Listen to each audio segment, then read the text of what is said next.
Que a paz do Senhor esteja no seu coração. Nós aqui temos sentido a presença do Senhor, porque é a Ele que nós estamos cultuando, é a Ele que nós estamos oferecendo o nosso louvor na noite desse dia. Bem-vindo a você, bem-vindo a todos que estão nos assistindo, a todos os irmãos e amigos que estão nessa transmissão, assistindo e participando desse culto em adoração ao Senhor. Nesse momento eu quero compartilhar com os irmãos uma palavra, na palavra do Senhor, baseado no texto de Isaías, no capítulo 64, a partir do versículo 8. Capítulo 64 de Isaías, a partir do versículo 8. Aleluia, aleluia, aleluia. Nós não estamos realizando o nosso culto no nosso templo, que nós estamos fazendo uma pequena reforma, e quando ele estiver liberado, você verá que ele estará lindo, remodelado, vai ficar muito bonito. E eu convido a você para o próximo domingo vir ao templo. Se você pode vir, venha ao templo para ver a beleza que ele vai estar. E eu tenho certeza que Deus se agrada das nossas atitudes em cuidado daquilo que é dele, daquilo que é separado para ele. E aproveitou esse período, veio a calhar do aumento da contaminação, aumento dessa incidência do Covid, e foi até bom nós, essas 2 semanas, estarmos com transmissão apenas pela internet, até para proteger um pouco o nosso povo e evitarmos que esse mal nos atinja mais diretamente e num número maior. Eu louvo a Deus porque Deus tem nos ajudado e tem cuidado dos nossos, pela sua grandeza e pela sua misericórdia. Eu quero compartilhar com você essa palavra e chamar a tua atenção da importância dela e do contexto do tempo em que ela foi escrita, daquilo que foi ao coração de Isaías, depois de Isaías ter recebido tanta mensagem, tanta informação vinda de Deus, não só daquilo que Isaías, que o povo estava vivendo naquele momento, quanto o que o povo viveria, o que se passaria em relação ao povo de Deus. E Isaías, ele escreve esse texto, ele faz uma oração ao Senhor, que foi, para mim, algo assim muito relevante, muito tocante. Eu tenho certeza que fez diferença ao olhar de Deus, ao coração de Deus, pelo que foi ao coração de Isaías e como que Isaías se expressou diante do Senhor. Primeiro, esse capítulo 64 começa com algumas declarações de Isaías, da grandeza de Deus e da pequenez e da fragilidade do seu povo. E aqui no versículo 8, que nós separamos para comentar diretamente, Isaías ele expressa do seu coração algo que como eu falei e reafirmo, deve ter tocado muito forte ao coração de Deus, como Isaías, como ele reconhece quem é o Senhor e a dependência que o povo dele, a dependência que os seus irmãos venha a estar daquilo que Deus decide, daquilo que Deus pensa sobre aquele povo e até o que Deus faz em respeito àquele povo. O versículo 8 diz assim: mas agora, Senhor, depois dele ter falado algumas coisas referentes a, como eu disse, não só a Deus quanto ao seu povo, aos seus irmãos, ele diz: mas agora, Senhor, tu és o nosso Pai, nós somos o barro e tu és o nosso oleiro, e todos nós somos obras das tuas mãos. Não te enfureças tanto, ó Senhor, nem te lembres para sempre da nossa iniquidade. Olha para nós, por favor, pois todos nós somos o teu povo, e as tuas santas cidades estão desertas. Sião virou um deserto, Jerusalém está arrasada. O nosso templo santo e glorioso, em que os nossos pais te louvavam, foi queimado. Todas as nossas cidades preciosas se tornaram em ruínas. Diante das tais calamidades, como podes te conter, ó Senhor? Ficarias calado e nos afligiria ainda mais? Quero orar com você, quero falar com Deus junto com você nesse momento em que nós, como tem sido tão falado, tem sido vivido intensamente por todos nós, o mundo passa por uma mudança, o mundo passa por um momento de instabilidade.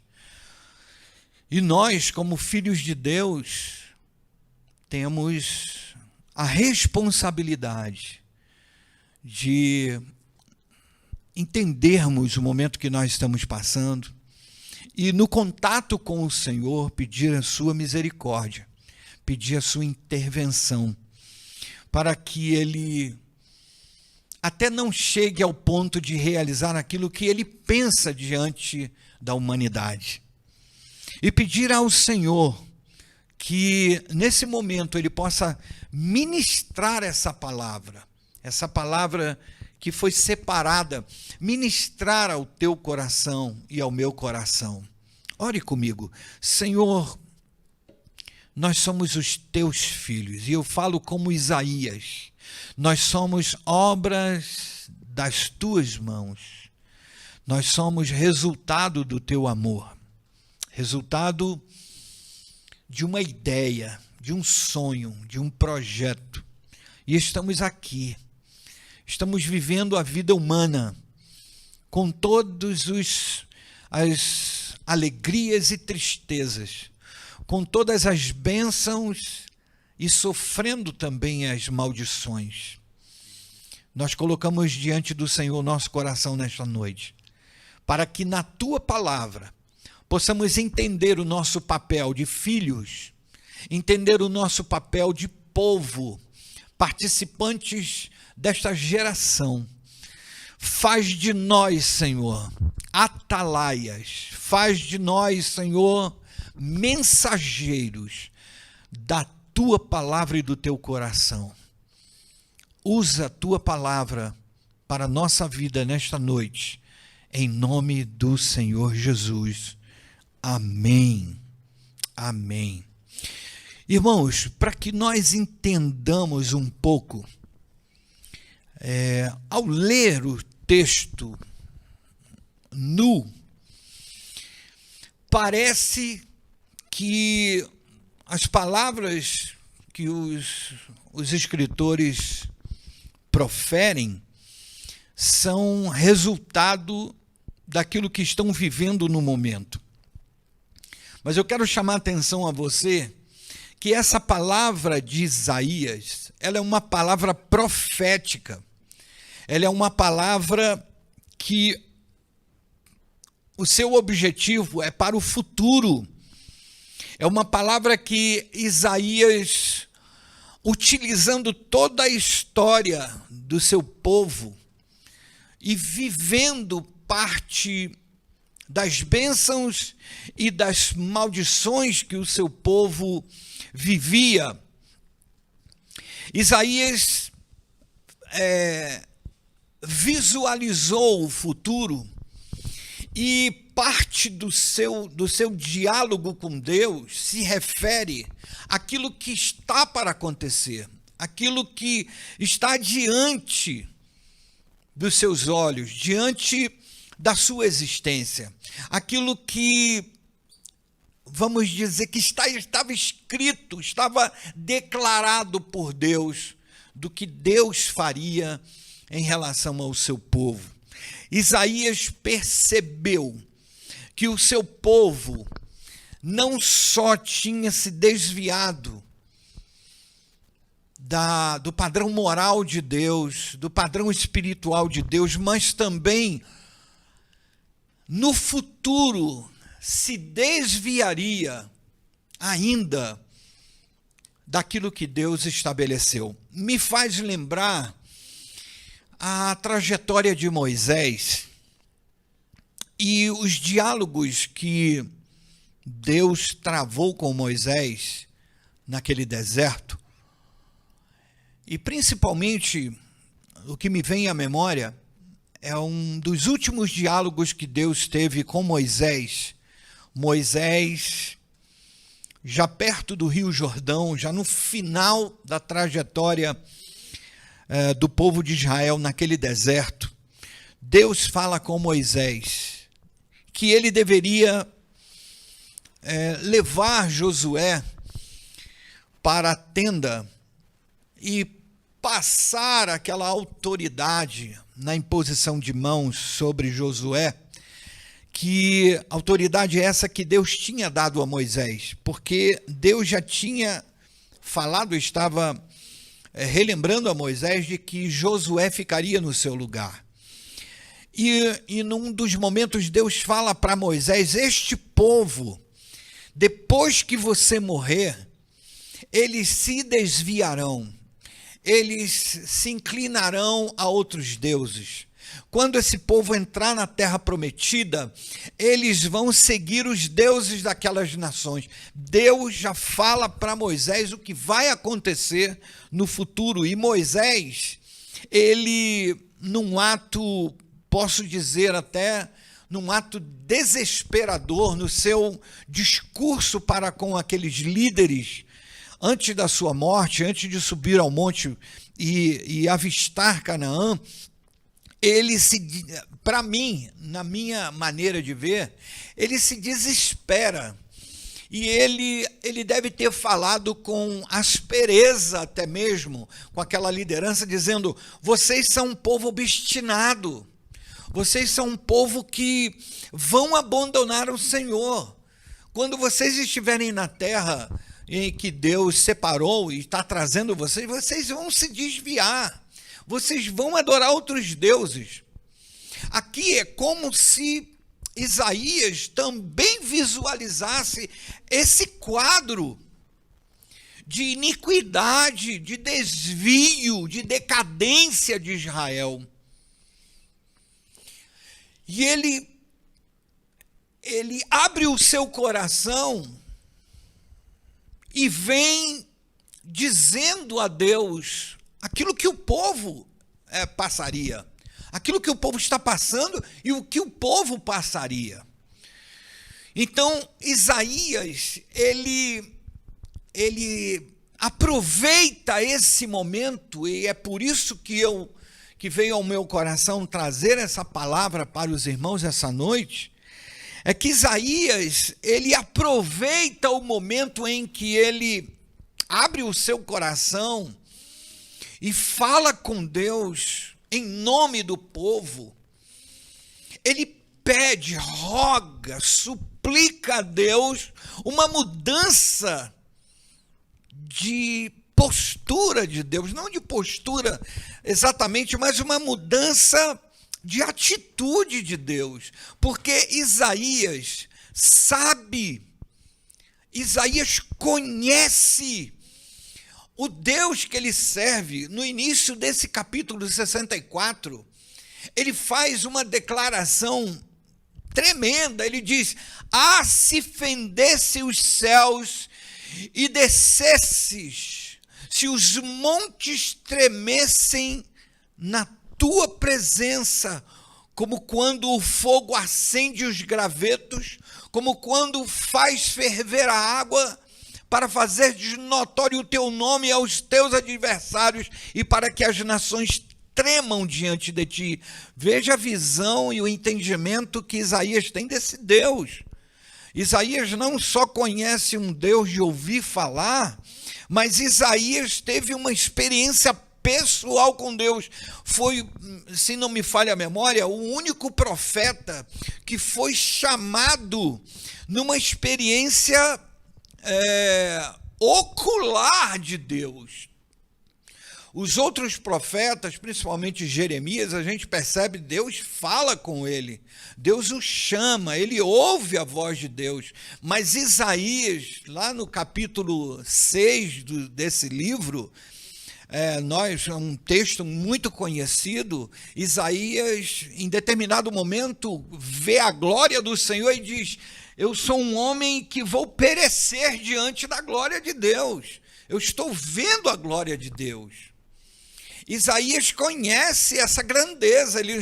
Isaías aqui, quando a gente lê o livro de Isaías, principalmente depois do capítulo 6, todas as declarações de Isaías é de alguém que conhece, que viu a grandeza de Deus, viu o poder de Deus, viu a majestade de Deus. Eu particularmente, pessoalmente, nunca vi essa manifestação da glória de Deus. Mas nos anos que eu já vivi, e nas experiências que a gente vive ao longo da vida, e vê como Deus age em determinados momentos da vida humana, e como Deus age na vida de outras pessoas, e as experiências de outras pessoas, principalmente na palavra do Senhor, as experiências que essa gente teve no contato com Deus. Se nós fôssemos tentar visualizar a experiência que Elias teve quando ele foi levado ao céu, eu imagino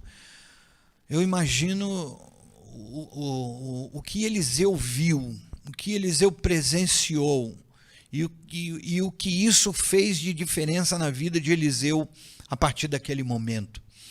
Nós somos levados, na maioria das vezes, a tentar entender e interpretar a experiência de alguém que recebeu uma virtude de Deus. Mas, ao longo da vida humana, nós temos as nossas próprias experiências em várias áreas da vida, decisões, direções que nós tomamos, as experiências que a gente vive, tanto boas quanto ruins, e o resultado dessas experiências ao longo da vida vai fazendo com que a gente olhe por um outro ângulo o resultado da vida de Eliseu, por exemplo, o resultado da vida de Isaías, depois que conheceram a magnitude de Deus, o poder de Deus. Uma coisa é você ver Deus curar um enfermo. Uma coisa é nós vermos Deus restabelecer alguém de uma condição miserável. É inegável identificarmos a feitura de Deus. Ver alguém que tinha uma condição miserável e foi resgatado por Deus e tem sua vida mudada, e no seu testemunho nós glorificamos a Deus, e como eu disse, é inegável a grandeza dessa ação. Mas eu fico imaginando alguém que visualiza o poderio de Deus, alguém que visualiza a presença de Deus, que consegue ouvir a fala de Deus, ver o começo e o fim de um assunto que Deus trata. como que a vida dessa pessoa é transformada. E às vezes eu me pergunto, por que Deus, sabendo das nossas necessidades, sabendo da importância da nossa vida pessoal, a minha e a tua, e no contexto que nós vivemos, numa trajetória pessoal, nas experiências pessoais, por que Deus não aparece a cada um de nós? Por que Deus não nos permite uma experiência pessoal como a que Eliseu teve, como a que Abraão teve? Porque para mim, pessoalmente, uma das maiores experiências que Abraão deve ter vivido foi um encontro teofânico com o próprio Jesus, na tenda. Quando Jesus apareceu com dois personagens e conversou com Abraão e falou com Abraão. E Abraão reconheceu que ali estava a figura de Deus. Eu fico imaginando Abraão, quando você vê Abraão clamando, Senhor, se tiver 50 justos na cidade, o Senhor destruiria essa cidade. A experiência de conversar com o próprio Deus, a experiência que Isaías teve no seu chamado, em que ele pôde ver a majestade de Deus, a glória de Deus. Quando Isaías conversa com Deus, quando Isaías recebe as mensagens de Deus, quando Isaías clama a Deus, não é a mesma coisa que o meu clamor. Alguém que não teve a experiência que ele teve, alguém que pôde ver o que ele viu. Então, quando Isaías começa esse capítulo, dizendo, se fendesses os céus e descesse, eu fico imaginando Isaías visualizando aquela glória, aquele Deus sentado no trono, aquela majestade. Ele imagina aquele Deus descendo na terra, fendendo os montes, tremendo com o chão dessa terra. Eu fico imaginando Isaías visualizando esse majestoso Deus. E olha para o seu povo, desviado da presença de Deus, pecando em decadência moral e espiritual.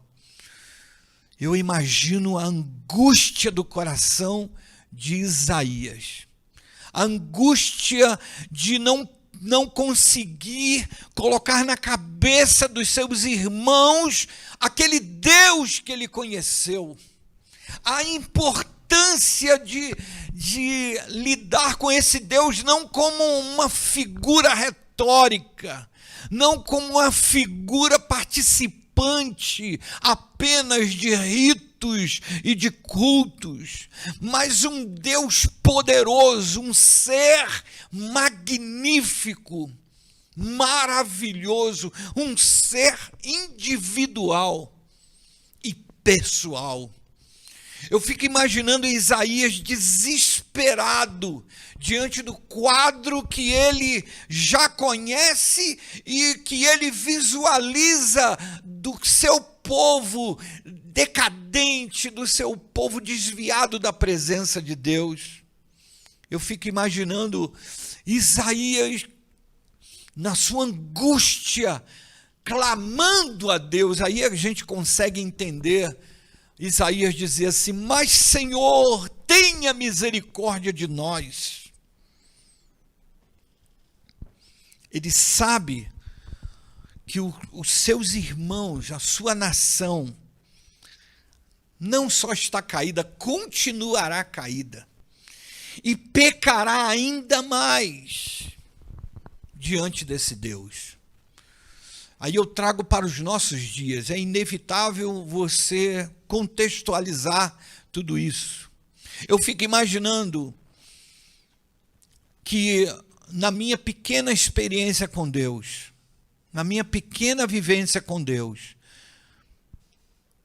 eu fico imaginando, às vezes, eu tenho oportunidade de falar com uma pessoa, outra pessoa, conversar com alguém, sentar com alguém que se deixa levar por um problema passageiro, algo que vai terminar. A palavra de Deus diz que tudo passa, nada é permanente. Nada é permanente, nenhum dos nossos problemas são permanentes, nenhuma das nossas experiências são imutáveis, elas mudam. Em determinado dia você amanhece bem, disposto, e conforme o passar do dia, aquela disposição vai mudando. Conforme você vai trabalhando, conforme nós vamos nos movimentando, conforme nós vamos atuando durante o dia, o corpo vai sentindo cansaço e vai mudando, até chegar o fim do dia em que você, dependendo das suas tarefas, está exausto. Aquela disposição do começo do dia não é a mesma no final. Tudo passa. E quando você deita e tira um bom sono, descansa no outro dia, você acorda disposto novamente. Nada é permanente, tudo passa. Dá um certo desespero no coração em ver as pessoas estabelecerem um problema momentâneo como se fosse permanente. As pessoas se rendendo ao problema, as pessoas se rendendo ao momento, como se o restante da vida dependesse daquele momento, e fazendo com que aquele momento seja determinante para enxergar o resto da sua vida. Dá um certo desespero. Por isso é que eu, ao analisar as palavras de Isaías, imagino o que passava no coração de Isaías, conhecendo quem ele conhecia, conhecendo Deus e conhecendo o seu povo. Nós temos a oportunidade hoje, por mais que as notícias que chegam ao nosso ouvido, por mais que as imagens que cheguem aos nossos olhos, por mais que tenhamos o conhecimento real da situação em que o mundo está vivendo, que eu digo que ninguém tem essa visão macro de um problema como uma pandemia como essa. Ninguém consegue enxergar de uma forma geral. Nós observamos problemas pontuais que a pandemia vem trazendo. Nós, às vezes, embarcamos nas notícias, embarcamos nas informações e determinamos que o futuro vai ser daquela forma, esquecendo-nos de que tudo está nas mãos de um Deus criador. Tudo está sendo organizado por Deus. A vida humana não é como um conto passageiro. A vida humana, ela, apesar de ser pequena na terra, o seu início é aqui na terra, ela é eterna.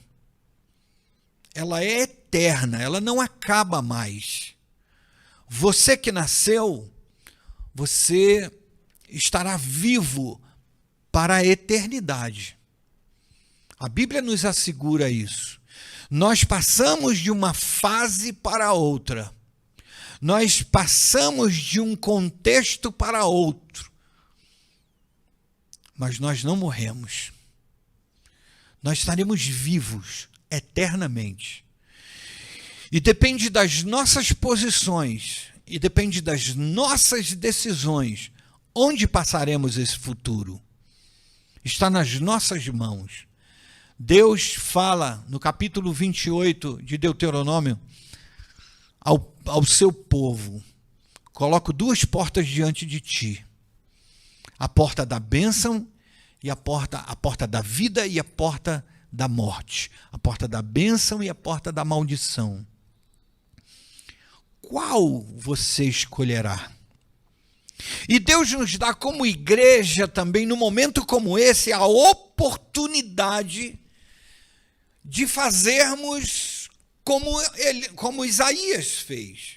Nós que conhecemos esse Deus, temos a experiência pessoal de um Deus, temos a presença do Espírito Santo dentro de nós. O que nós vamos fazer? O que faremos nós numa situação como essa?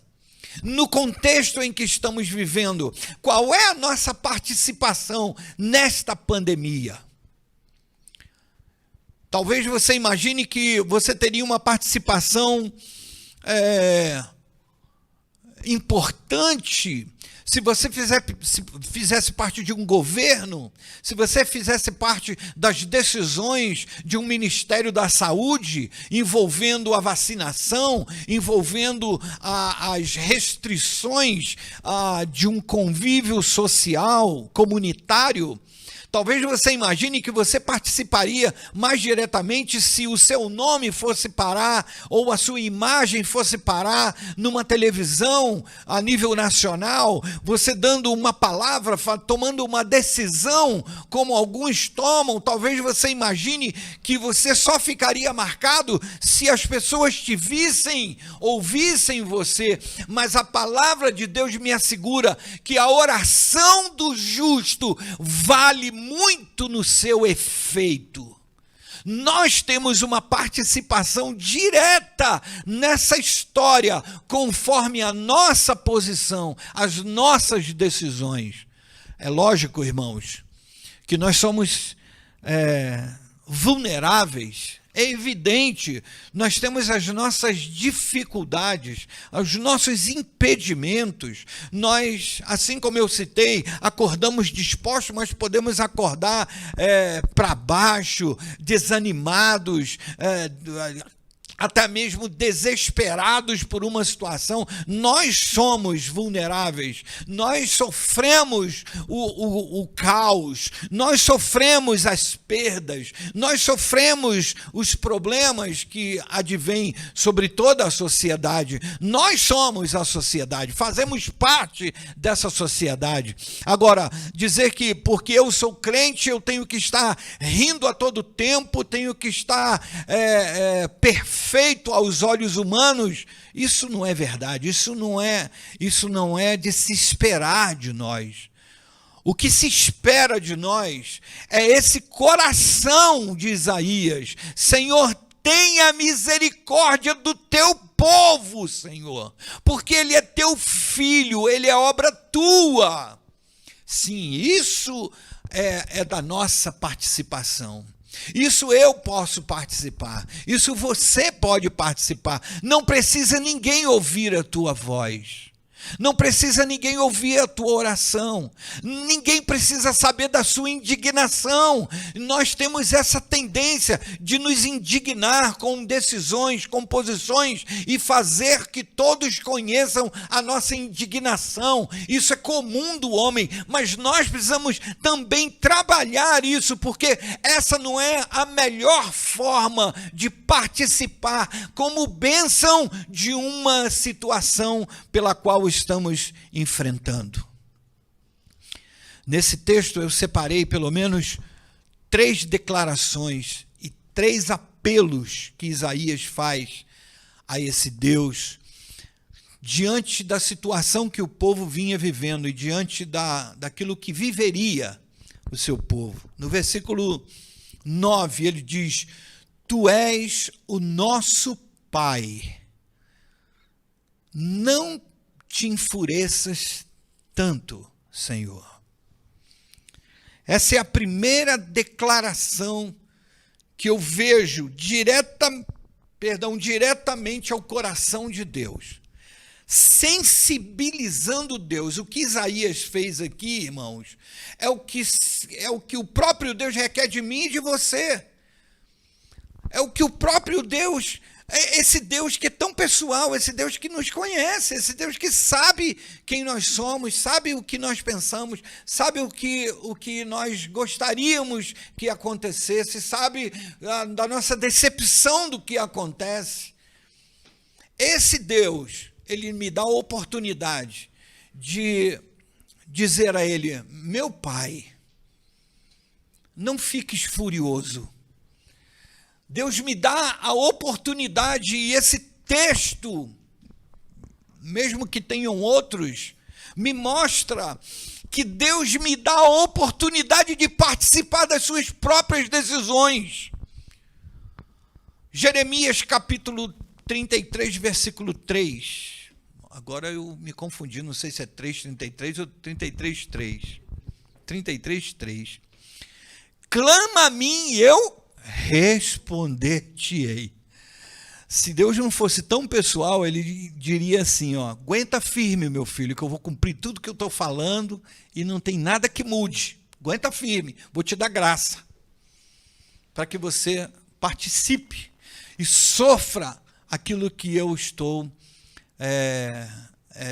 determinando que aconteça. Mas não. Deus, ele me dá a oportunidade, e esse texto, repito, mostrou na oração de Isaías. E olha que Isaías não está num patamar diferenciado pelo fato dele ter conhecido essa glória de Deus, dele ter visto o Senhor. Ele não está num patamar diferente do nosso. Isaías era um homem comum, como nós. Mas Deus deixa Isaías clamar, Deus deixa Isaías falar e responde a Isaías. Fala com Isaías. Aquieta o coração de Isaías. E olha que talvez a situação que Israel estivesse vivendo fosse pior do que o que o mundo está vivendo hoje. Israel vinha de exílios, Israel vinha de sofrimentos, de calamidades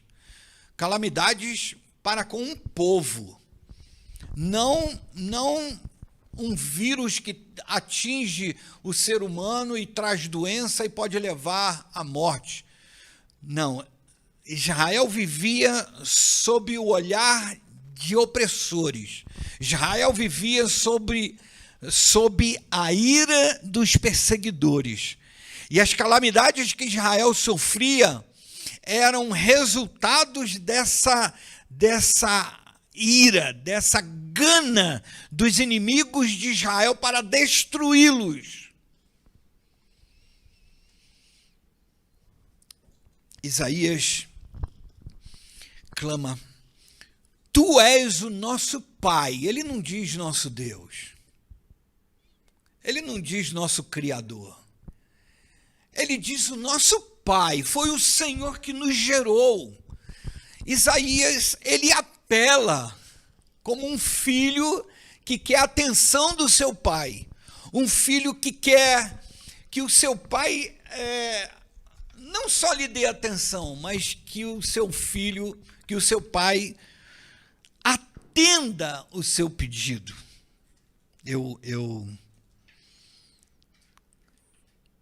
O Asaf, meu netinho, vai lá em casa e ele sabe como ele toca no avô, ele sabe como ele toca na avó. Ele chega de mansinho assim para mim e fala assim: vovô, você tem balinha? É a jujuba, né? E hoje eu mantenho lá um potinho de jujuba.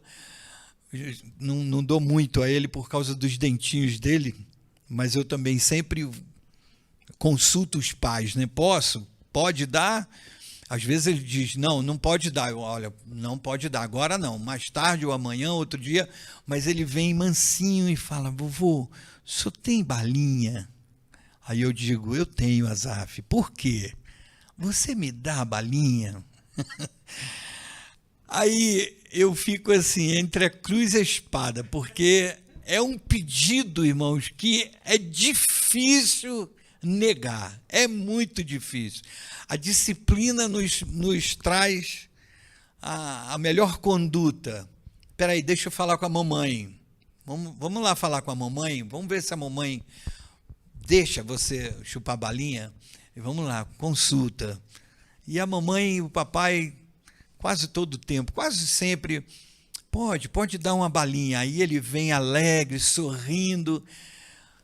E eu fico imaginando, eu já parei, fiquei observando ele, como se ele dissesse, se eu chegar, é como se ele pensasse assim, se eu chegar e bater na perna do vovô e falar, vovô, me dá balinha, ele vai dizer, talvez não, baseado nas ordens do pai e nas ordens da mãe. Mas ele vem assim, devagarinho, vovô, você tem balinha, vovô? Aí o vovô diz, eu tenho balinha. Você me dá a balinha? É mais ou menos isso que Isaías entendeu. A situação que o seu povo estava vivendo era catastrófica. O que iria piorar a situação de Israel. Iria piorar. A iniquidade tomou conta daquele povo. A idolatria tomou conta do coração de Israel. E aí Isaías sabia que Deus disciplinaria da forma mais cruel, como Deus chegou a dizer em determinado momento, eu não ouvirei mais vocês, me virarei e não atenderei ao vosso clamor. Vocês serão entregues, serão dizimados. E nós conhecemos essa história. Pelo menos quase as 10 tribos de Israel que ficaram no norte, no reino de Israel, foram dizimados pela Síria. E Deus permitiu, porque foi a sua decisão, diante de tanto pecado, diante de tanta maldade. Deus entregou Israel nas mãos dos seus inimigos e deixou que fossem dizimados. E Isaías conhecia isso, Isaías sabia que esse Deus era capaz de fazer isso, porque ele é um Deus justo, ele é um Deus que age com justiça, e ao iníquo está reservado a morte. E ele clama, Senhor, tu és o nosso Pai. Não adianta eu dizer, Deus, tem misericórdia, não adianta apenas dizer, Deus, não faça isso. Não, Isaías vai como um filho encarando seu pai, que até na disciplina é amenizado pela atitude paterna diante de um filho arrependido. E ele pede, não enfureças tanto, Senhor. Ou seja, pode se enfurecer, Senhor. A iniquidade, o Senhor não lida bem com a iniquidade. Todo iníquo, como eu disse, está reservado à morte. Mas, Senhor, na sua fúria, não seja tão forte. A segunda declaração, o segundo apelo que Isaías faz é no versículo 8. E não aqui, eu não estou separando aqui cronologicamente, estou separando apenas por assunto. Por isso que eu digo, a segunda declaração pode ter sido a primeira, mas eu quis classificar dessa forma. Isaías, no versículo 8, diz, nós, o barro, e tu, o nosso olheiro, não te lembres para sempre da nossa iniquidade. Isaías reconhecia a legitimidade do castigo. Isaías, ele entendeu que o Deus reagiria, que a sua palavra seria cumprida diante da iniquidade. Mas ele diz, Senhor, nós não somos apenas um povo, nós somos o teu povo. Nós somos como um oleiro que tem o seu material na mão. Nós somos o barro e o Senhor é o oleiro. O Senhor está construindo o nosso coração. O Senhor está construindo no teu povo a tua referência. O Senhor está construindo no teu povo a tua identidade. Então, Senhor, eu te peço encarecidamente, não te lembres para sempre da nossa iniquidade. Castiga-nos, Senhor, sim, mas esqueça o nosso pecado. Esqueça o nosso pecado. No versículo 5, na parte B, diz assim: eis que tiraste porque pecamos. Por muito tempo temos pecado. Como então nos livraremos dessa perdição? Como seremos salvos? É um diagnóstico, é o que eu falo. Isaías entendia a veracidade daquilo. Isaías entendia a legitimidade da disciplina, o sofrimento, ele sabia. Ele não estava pedindo: Senhor, não nos deixe sofrer. Não. Ele apenas estava pedindo: não se lembre eternamente do nosso pecado. Nós somos o teu povo. Na tua fúria, vai mais devagar. Não sei se a gente sempre conversa entre nós, e eu já ouvi o pastor Elias, que está aqui conosco, Elias Teixeira, contando as experiências de quando ia apanhar, né? Fez coisa errada, o pai vai disciplinar, né? O pai, a mãe. Eu já passei por isso. E eu lembro que alguns já contaram isso, e eu também lembro das minhas experiências, dizer assim: mãe, bate devagar. Mãe, vai mais devagar. Pode bater. Eu admito que eu estou errado. Mas quando bater, não bata tão forte. Na tua ira, lembra-te da tua misericórdia. Ou seja, não vem com tanta velocidade na mão. Diminui a velocidade na mão que está trazendo a vara. É o que Isaías está falando. Senhor, vai devagar conosco. Não seja tão duro. Não seja tão forte, não endureça tanto no teu furor. Vai mais devagar conosco. Nós somos o barro. O Senhor está nos moldando. Não deixa que pereçamos. Não deixa que pereçamos. Eu entendo a nossa necessidade. A terceira declaração e apelo, ainda no versículo 8, ele diz assim: olha para nós, por favor, pois todos nós somos o teu povo. Todos nós somos o teu povo. É Isaías suplicando ao Senhor para que ele olhe para eles. Talvez Isaías estivesse lembrando de uma promessa que o Senhor fez lá em Números, capítulo 26, quando o Senhor diz para Moisés que era para ensinar a Arão a que despedisse o seu povo com a sua palavra, com o seu nome. E ele disse assim: despeça o povo com esta palavra, que o Senhor te abençoe e te guarde. Que o Senhor faça resplandecer o seu rosto sobre ti. Quando fala de resplandecer o rosto, é o olhar de Deus. Faça com que eu seja alvo do teu olhar, da tua graça.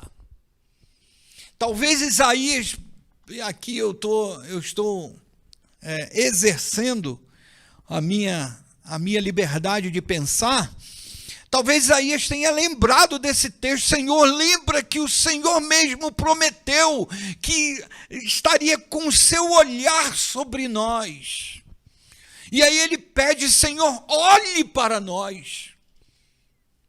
Nós estamos numa situação crítica, olhe para nós e tenha misericórdia de nós. Assim como o texto, se eu não me engano, no versículo 25 de Números 6 diz: tenha misericórdia de nós, levante o seu rosto sobre nós e tenha misericórdia de nós. Lembra, Senhor, que nós somos teus filhos, tu és o nosso Pai. Era como se Isaías revivesse, e eu digo aqui, repito, num apelo. Isaías estava clamando pelo seu Deus. Isaías estava diante do seu Pai, pedindo pelos seus irmãos. E aqui, irmãos, nessa experiência de Isaías, nessa fala, nesse clamor de Isaías, que eu separei aqui em 3 partes, pelo menos, eu chamo para nós, no dia de hoje, num tempo de pestilência, num tempo em que está determinado uma pandemia, em que todos na Terra estão sendo afetados por esse problema, e todos, inclusive, a Igreja do Senhor. Por que será que nós estamos vivendo isso? Jesus, ao ministrar aos seus discípulos, disse que o espírito do anticristo estava na terra, estava no mundo. E esse tempo seria contado por ele, por Deus, e chegaria ao final para que o dia do Senhor fosse manifestado, para que a justiça de Deus julgasse as nações, julgasse a impiedade humana. Nós estamos vivendo esse tempo, está terminando a existência da igreja na terra, num apocalipse nessa história, nos acontecimentos finais dessa história. Nós podemos até pensar, mas isso vai acontecer. Isso Deus falou que vai acontecer. Assim como Isaías ouviu de que Deus iria disciplinar o seu povo e iria matar o seu povo, deixar que os inimigos consumissem o seu povo, ele levantou e disse: Senhor, tenha misericórdia de nós, não se cale diante das nossas aflições. E aí eu falo para você, eu falo para mim, esse tempo não é um tempo de nós embarcarmos no credo humano, não é um tempo de nós embarcarmos na sabedoria humana, dos médicos, dos especialistas que vão dizer: a situação está difícil, está ruim, vai morrer não sei quantos, vai ter isso. Nós não podemos embarcar nisso apenas e nos assentar sobre esse diagnóstico e achar que daqui para frente vai ficar desse jeito. Nós temos que assumir primeiro, como eu falei no começo, tudo passa e essa pandemia vai passar, e nós clamemos ao Senhor por misericórdia. Nossos irmãos estão sofrendo, a igreja do Senhor está sofrendo, o nosso próximo está sofrendo, e nós não temos que nos sentar numa decisão de Deus, de que tudo vai acontecer mesmo, e cruzar os nossos braços e dizer: Maranata, ora vem, Senhor Jesus, porque eu já cansei daqui. Não, nós temos que fazer como Isaías, chegar na presença desse Pai, que é o nosso Pai, e pedir: Pai, o Senhor tem balinha? O Senhor pode me dar uma balinha, Pai? Eu sei que não pode. Eu sei que há uma determinação: não coma a balinha, a cárie vai no dente. Mas a gente extrapola toda essa construção que é natural e necessária e diz: posso dar uma balinha? Pode. Dá uma balinha, comeu a balinha, vamos lá escovar o dente. Para tentar tirar o efeito daquela concessão. É chegar diante de Deus e dizer: Deus, eu sei, o Senhor já falou. Essas coisas vão acontecer, vão piorar. Jesus disse aos discípulos: quando ouvirdes falar, quando vocês ouvirem falar de que está acontecendo peste, maldade, guerra, essas coisas vão acontecer. Não é o fim, mas vão acontecer. Elas vão indicar o fim. Agora, eu estou vivendo isso, você está vivendo isso. Vamos cruzar os nossos braços e dizer: Deus está cumprindo. Não, é dizer: Deus, tenha misericórdia de nós, nós somos os teus filhos. Vira e mexe, a gente ouve: fulano pegou Covid, ciclano pegou Covid. E eu já pergunto logo: como que está? Como que a pessoa está? Está com sintoma leve, outra já não está bem. Já está no hospital, foi internado. E eu falo: Jesus, tem misericórdia. Tem misericórdia. Cura como muitos foram curados. Não é porque foi entubado que vai morrer. Tem misericórdia. Recupera. Vai lá, intervém. Muitos morrerão, mas não deixa essa morrer, não. Por mais que Deus diga depois para mim, com a morte daquela pessoa, foi necessário. Eu entendo. Deus faz o que Ele quer. Mas o meu papel de filho é dizer: Pai, não deixa, Pai. Ajuda, Pai. Socorre, Pai. Porque estamos vivendo momentos angustiantes. Aflição atrás de aflição. Que o Senhor possa falar no teu coração. Que o Senhor possa concluir essa palavra no teu coração. Infelizmente, nós não conseguimos falar tudo aquilo que é necessário para a compreensão humana. Porque nós também somos dependentes. E nós não temos o total conhecimento para chegar ao fim de um assunto.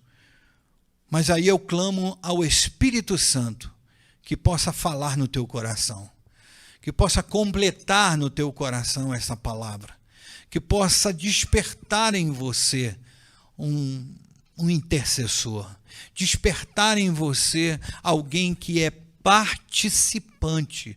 Você não é coadjuvante, você é participante, você está na linha de frente. A igreja do Senhor, com a presença do Espírito Santo no meio dela, é aquele que está impedindo a manifestação livre do anticristo nessa terra.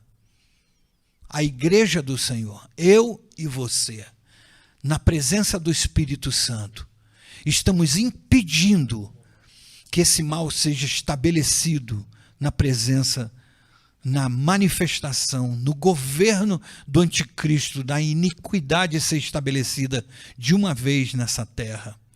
Participe junto comigo, clamando ao Senhor pela sua grande misericórdia.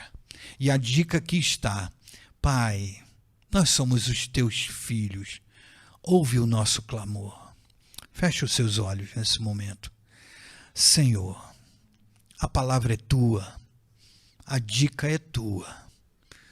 Eu coloco diante do Senhor tudo o que eu falei, todas as citações, mas é o teu Espírito que tenha liberdade para falar em nosso coração, para tirar as nossas dúvidas, para incentivar-nos a participar mais diretamente dessa história. Pai, nós somos os teus filhos. Toque em cada um dos nossos corações e dos nossos entendimentos. Ajude-nos a entender a tua palavra. Ajuda-nos a contextualizar a tua palavra na nossa vida pessoal, como se fôssemos os próprios Isaías, como se fôssemos os próprios Elias, os próprios Eliseus, os próprios Moisés. Ajuda-nos, Senhor, a sermos quem nós somos diante do Senhor e termos a liberdade que temos, que o Senhor já nos deu, de chegar ao Senhor sem impedimento. Ajude a tua igreja aqui na quadra 6, ajuda a tua igreja aqui em Sobradinho, ajuda este ministério que está espalhado nas 19 igrejas que temos. Ajude esse ministério, Senhor. Não que ele seja mais importante que os outros, mas ele é um ministério dos teus filhos. Por isso eu peço por eles e também peço pelos outros. Ajude a tua igreja, Senhor, em cada organização de cidade, em cada organização de estado e de países. Ajuda a tua igreja, Senhor, a chegar com confiança no trono da tua graça e achar a tua misericórdia. Nos dê ousadia e nos dê coragem, em nome do Senhor Jesus. Amém. Que Deus te abençoe, em nome de Jesus.